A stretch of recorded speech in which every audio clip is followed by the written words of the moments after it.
O doutor José Irineu Goldspan formou-se em medicina em 1979. Fez cursos de formação nos Estados Unidos, na Alemanha e na Argentina. Seu foco de atuação concentra-se nos mecanismos que regulam e estabilizam o funcionamento do organismo, área conhecida como medicina biológica. Meu pai era pequeno comerciante, a minha mãe é dona de casa, na família não tinha nenhum médico. Eu até antes da medicina, eu tinha uma banda, tocava, mas eu sempre gostei de ser humano, né? Entendeu? A questão de ser humano. E eu, de uma família judaica tradicional, naquela época tinha uma coisa assim, ou você faz engenharia, ou você faz direito, ou você faz medicina, né? Como o conflito é uma coisa que me faz mal até hoje, aí o direito é impossível, né? E a engenharia era matemática pura, apesar de eu ser ótimo em matemática. E a coisa mais humana que tinha era a medicina, né? Eu acabei indo para a medicina por causa disso, né?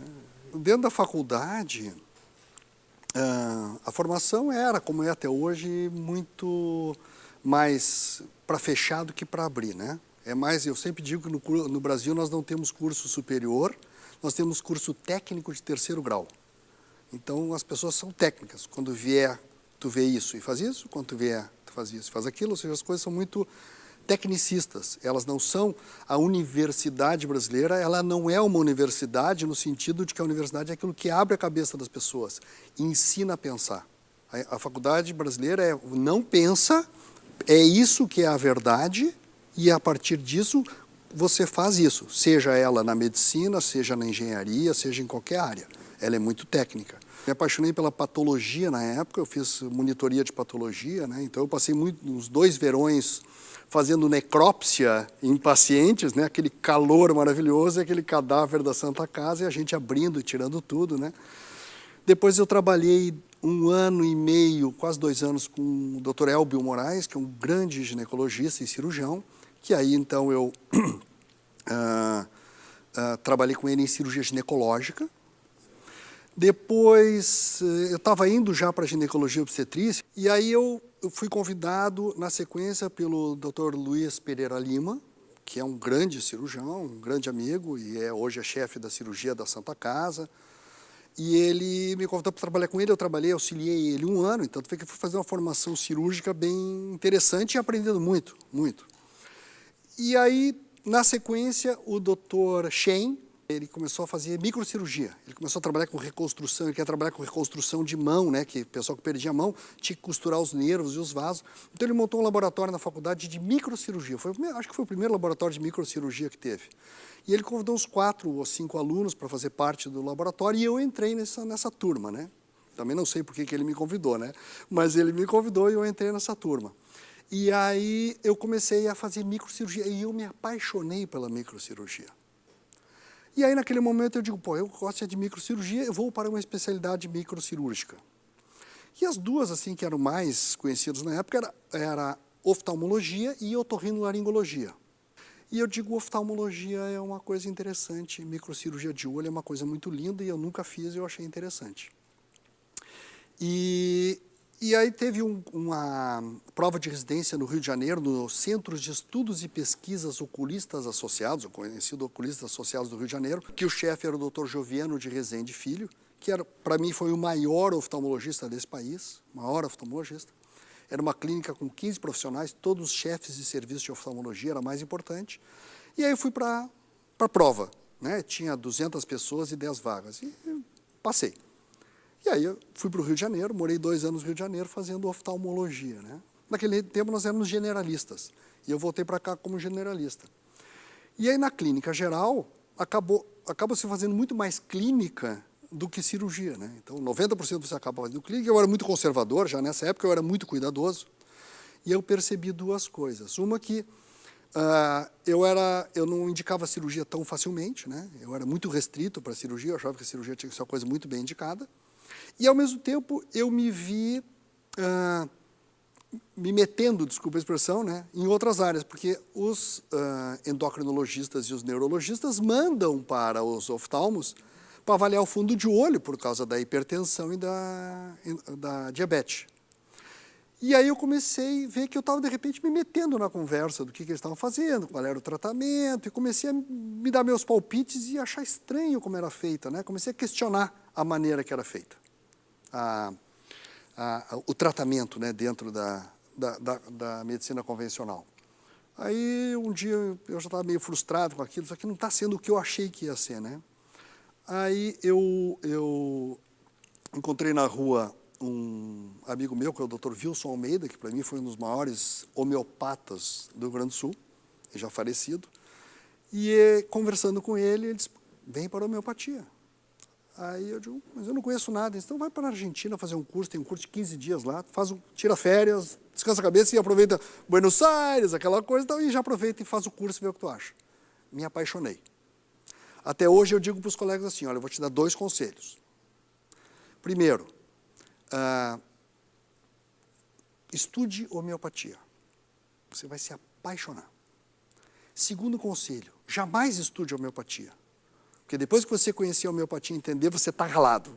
Você não tem, quem viu a luz não volta para trás. É aquela questão de ver a luz, né? E aí eu entrei no caminho e fui fazer, então, a minha pós-graduação em homeopatia, né?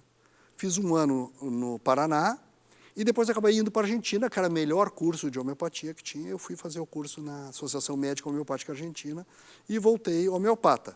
Casei como homeopata, né? Nós trabalhamos juntos na mesma clínica, tinha uma acupunturista também, montei uma clínica e começamos a trabalhar.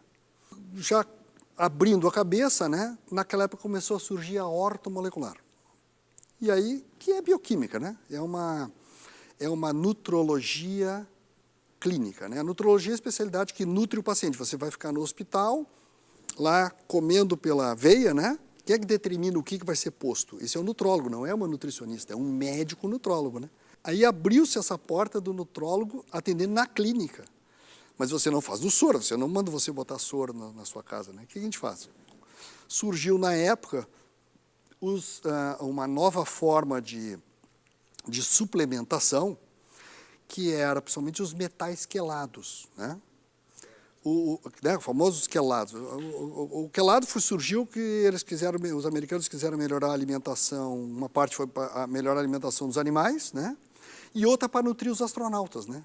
Isso foi uma coisa interessante. Porque surgiu, assim como surgiu o micro-ondas, né? O micro-ondas surgiu dos astronautas, né? Porque eles começaram a fazer, porque você tinha uma cápsula desse tamanho, o astronauta ia ficar 1 semana lá dentro, como é que ia fazer o cocô e o xixi, né? E levar comida. Como é que você faz, né? Não tem espaço. Então, eles começaram a fazer tubos com os nutrientes dentro. Dali que surgiu a suplementação ortomolecular, foi dessa suplementação.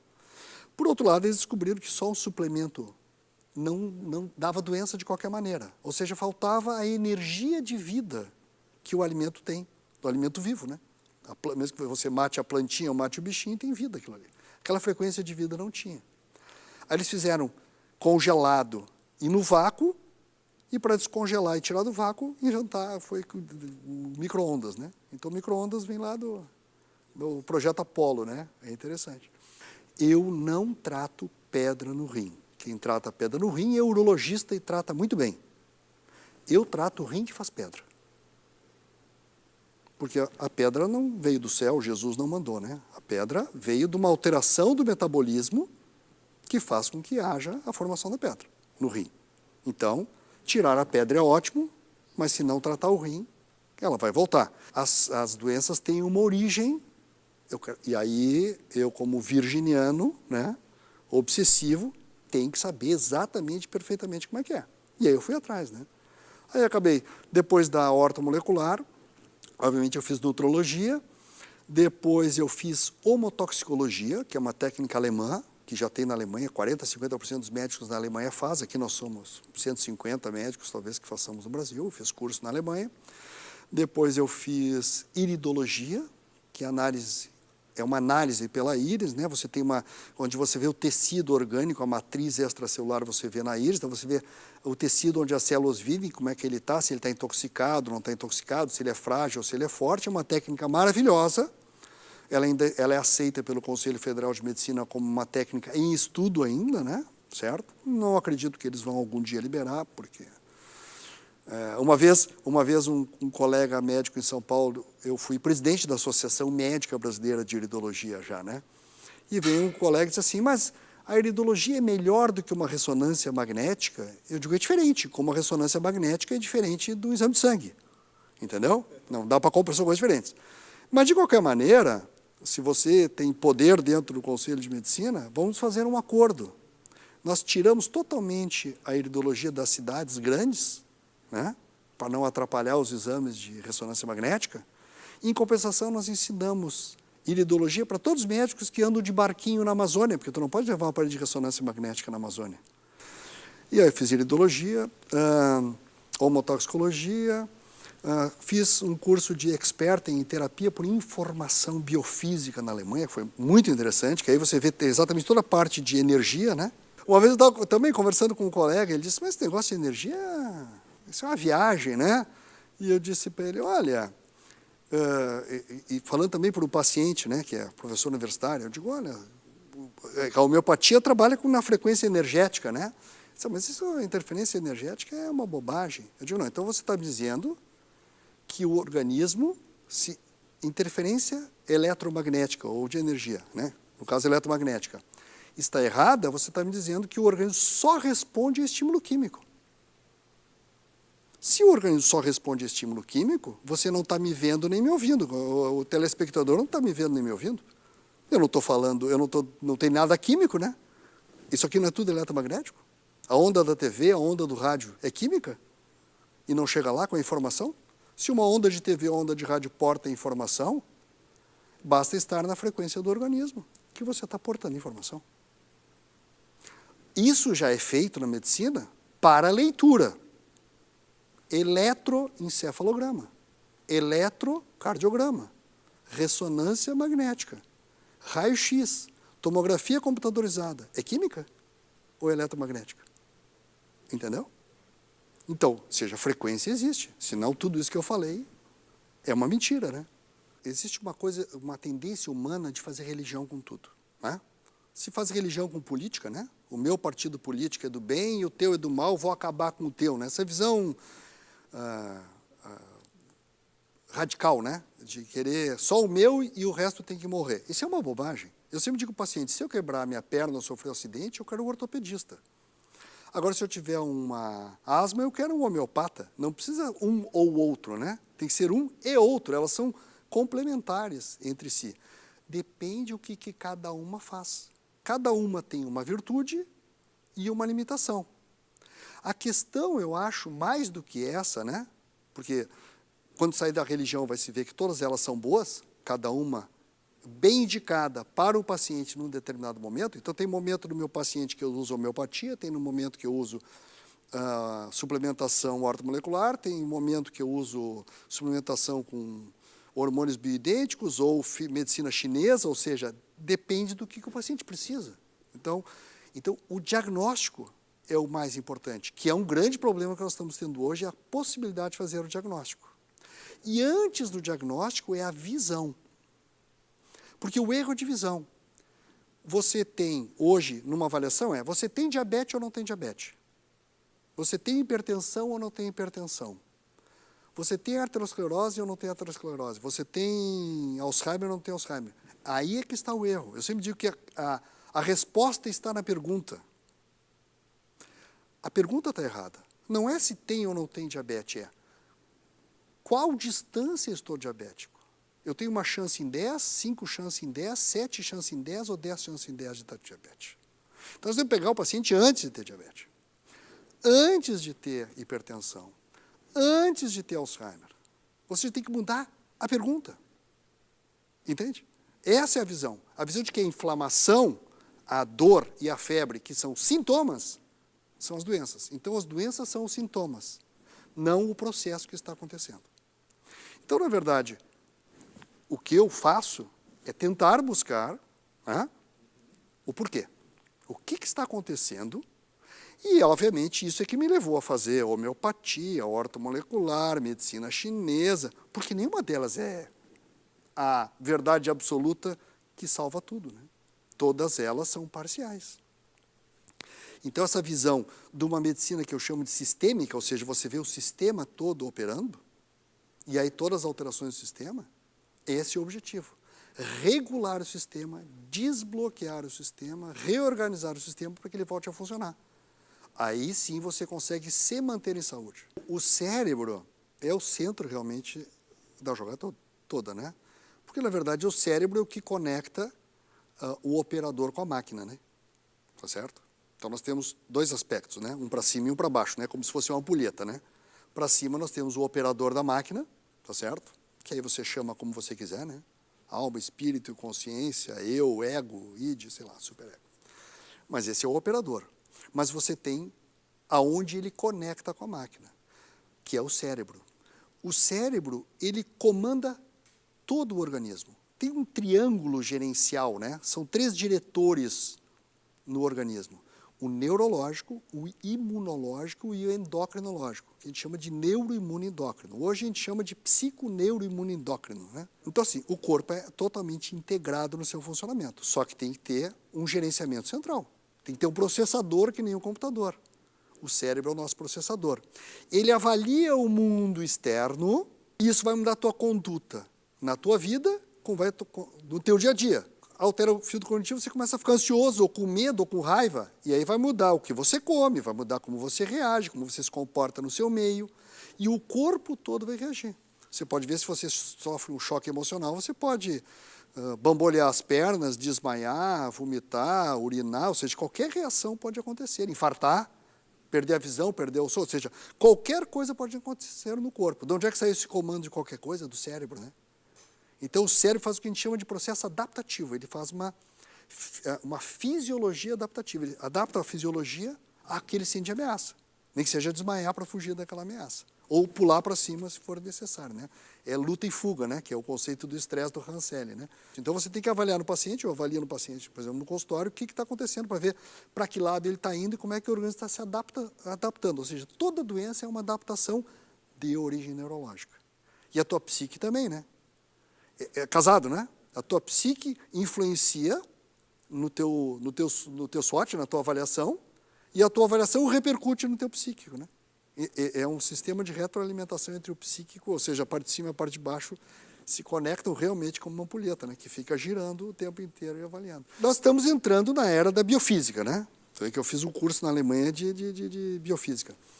Por quê? Assim como você tem aparelhos que medem, você já começa a ter na Europa e Estados Unidos aparelhos que agem e atuam sobre o organismo. Porque assim como você tem frequências que são alteradas, você vai ter frequências que você pode interferir, né? Então, isso é muito interessante. Existem aparelhos na Alemanha, né? Vários tipos, MR, MRT, são vários aparelhos que eu vi nos cursos lá na Alemanha, que são aparelhos que interferem, eles, dentro da onda que eles emitem, existe a informação, ele está como se estivesse ligado, você liga o rádio com rádio, TV com TV, são frequências diferentes, correto?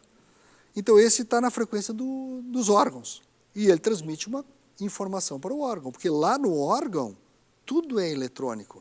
O órgão que mais usa eletricidade é o cérebro, é tanta eletricidade que você pode medir através do eletroencefalograma. Então, nos outros é pouca, você não consegue, não tem aparelho, não desenvolvem aparelhos com sensibilidade suficiente. Então, se é tudo com eletricidade, com elétrons, conforme o acerto mais elétrons ou menos elétrons, isso vai modificar a resposta e o funcionamento. Então, você pode interferir eletronicamente no elétron, como você faz no computador, é a mesma coisa. É só aparelhos adaptados. Então, você tem aparelho italiano como o REAC, né, que é um aparelho ultramoderno, que é específico para a parte neurológica. Existem dezenas, todos eles têm trabalhos científicos aos montes na Europa, né? No Brasil, a recém está começando a querer entrar. Mas na Europa e nos Estados Unidos, tudo isso já é liberado, consagrado e com muito trabalho científico. É o futuro, vai ser um grande futuro, porque vai agregar, de novo, não vai substituir, né? Nós vamos ter mais uma ferramenta. E, obviamente, o objetivo é regular o funcionamento para que você não fique doente. O nosso objetivo é chegar no que nós somos programados, 120, 130 anos. Esse é o objetivo. Nós tínhamos que ficar com cara e funcionamento de 40 até os 95. Depois, lentamente, começar a cair até os 120, 140, vamos dizer assim, né? Exagerando. Mas, de qualquer maneira, as pessoas com 70 já estão morrendo, né? Então, você vê, nós estamos vendo 50%. Então, em vez de ter qualidade de 40 até os 90, nós só temos até os 40. Depois já começa a degradar, né? Porque as pessoas estão esperando as doenças acontecerem para se tratar. Bom, quando chegar a doença, você já está doente, realmente. Aí fica mais complicado. Eu acredito numa força maior. Acho que o acaso não tem condições de criar vida, né? Não tem. Nem criar existência, muito menos a vida. O conflito não é entre a ciência e a religião. O conflito é entre os cientistas e os religiosos. O ser humano, o que ele mais gosta é poder. Todo mundo quer ser macho alfa. Isso é instintivo. Nós ainda estamos na fase... Nós nos achamos grandes personagens e nós continuamos seres instintivos, querendo ser macho alfa, entendeu? Então você tem... Cada área tem 3 associações. Para que ter 3 associações de cada área? Todo mundo quer ser o presidente. Todo mundo quer ser o macho alfa, entendeu? Então, quando o cara vai para a religião, ele quer ser só o macho alfa. Porque se tiver o cientista, vai ter 2 macho alfa. Eles não estão concorrendo, mas não importa, só eu posso ser o macho alfa, entendeu? Está lá os políticos estão ali brigando para ser o macho alfa, né? Entendeu? A briga deles é todo mundo está brigando para ser macho alfa.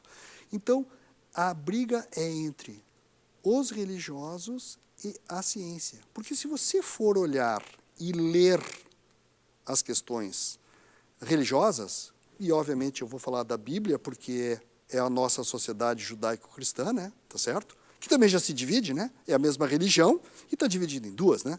Tá certo? Conseguiram dividir uma em 2, né? E uma, né, brigando com a outra. Então, se você ler a Bíblia sem preconceitos, né? Ou seja, sem alguém ter dito para ti o que tu tem que ler, o que tu tem que ver ali, é um livro muito interessante, com muita ciência. Linguagem cifrada. Tem que também estudar para entender. Mas todos os conhecimentos científicos estão lá. Se você pegar o Levíticos, entendeu? Ou o Deuteronômio, tem milhares de regras de saúde ali. O que pode comer, o que não pode comer, como é que faz o diagnóstico da pessoa com lepra, porque todas as doenças começam externamente, começam na pele. Então, todas as doenças de pele eles chamavam de lepra. Então, como é que diagnostica? Tinha que isolar a roupa, tinha que isolar a comida, tinha que isolar os utensílios, tinha que isolar a casa. Então, todos os conceitos de higiene já estão ali. Tem que lavar a mão toda semana. Então, estou falando da minha área, né? Tá certo? E tem princípios de... são 10, no judaísmo fala, são 10 sefirotes, 10 níveis entre Deus e o homem. Hoje a ciência diz que nós temos 10 dimensões. 4 manifestas, né? Altura, largura, profundidade e tempo, tá certo? E 6 enroladas. Os rabinos já falam isso há 10 séculos, que são 10 dimensões e são 4 manifestas. Só muda a linguagem. É a mesma verdade, tu está entendendo? É que um leu no aparelho e eles leram sei lá como, entendeu? Na conexão direta, leram lá na fonte e os outros leram na fonte, mas também vê, da curiosidade, né? A curiosidade vai na fonte e traz também. Então, mas é tudo uma questão de poder apenas, entendeu? Aliás, eu sempre pergunto, né? Eu gostaria, posso colocar essa pergunta no ar que alguém me responda, né? Porque hoje mudou a religião. Antigamente, o padre falou... Acabou a discussão, não podia discutir, era uma verdade irrefutável o que o padre falava. O padre falar é uma bobagem. Hoje os cientistas falaram. Se você disser os cientistas falaram, acabou. Entendeu? Antes o padre acusava a pessoa de herege. Você se acusar de herege, você estava heresia, você estava fogueira. Hoje eles acusam o quê? De ser não científicos. Está entendendo? É a nova heresia. Os cientistas e os não científicos. Então, os de Deus e os hereges, tá entendeu? É uma nova religião. Como eu disse no começo, todo mundo gosta de fazer religião, né? Agora, eu pergunto, você conhece alguém formado em cientista? Conhece faculdade de cientista? Mestrado? Doutorado? Quem é cientista? Quem é essa figura cientista? Quem determinou que aquela pessoa é um cientista que falou como cientista uma verdade absoluta? Quem diz que ele é? Isso é muito esotérico para mim. Isso sim é esotérico, entendeu? O cientista é uma figura esotérica, entendeu? Ou seja, e essa coisa científica que está dominando o mundo, entendeu? Essa religião do cientificismo domina hoje. Mas, ou seja, então, na verdade, não existe uma briga entre religião e ciência, né? A ciência hoje virou uma religião. Entendeu? Então, a verdade é uma briga entre duas religiões, como todas as religiões estão brigando. Como a política virou uma religião, né? É direita e esquerda. Eles estão discutindo quem é que vai ser. A direita e a esquerda discute quem é que vai ser o dono da indústria. Os operários ou o capitalista. Nós estamos na sociedade pós-industrial, nós estamos já entramos na terceira revolução, terceira onda, que é tecnológica. Hoje, o cara que inventou o Facebook, o Zuckerberg, vale mais que o Johann Peter. É mais dinheiro. Então, já era a indústria. Então, politicamente, continua se discutindo quem é que vai ser o dono da indústria quando nós já estamos na era pós-industrial. Ou tu acha que daqui a 50 anos tu não vai ter uma impressora 3D na tua casa, que tu quer uma cadeira, vai colocar ali cadeira tal, não sei o quê, e vai imprimir a cadeira. Vai acaba a indústria, tu vai ter indústria dentro de casa com as impressoras 3D daqui a 100 anos, ou não vai ser. Então, essa discussão de que se direita e esquerda é uma estupidez, entendeu? Mas é religião. Eu acho que o meu santo graal seria tentar conseguir, não sei se vou conseguir, entendeu? Passar essa pequena consciência, entendeu? De pergunte, né? Não fique satisfeito, entendeu? A pergunta é o porquê. Por quê? Por quê? E quando responderem, por quê? Entende? Você não pode. Quando você chega na verdade, você acabou. E a verdade não existe. Não nesse plano aqui, não onde nós estamos, entendeu? Por isso que é a espiritualidade, né? Não existe nesse plano. Nós temos que ir indo, porque eu não paro nunca, eu estou sempre perguntando, né? Muitos me dizem, tu está sempre insatisfeito. Graças a Deus, né? Sempre insatisfeito. E eu queria poder passar isso, passar o que eu aprendi, obviamente, né?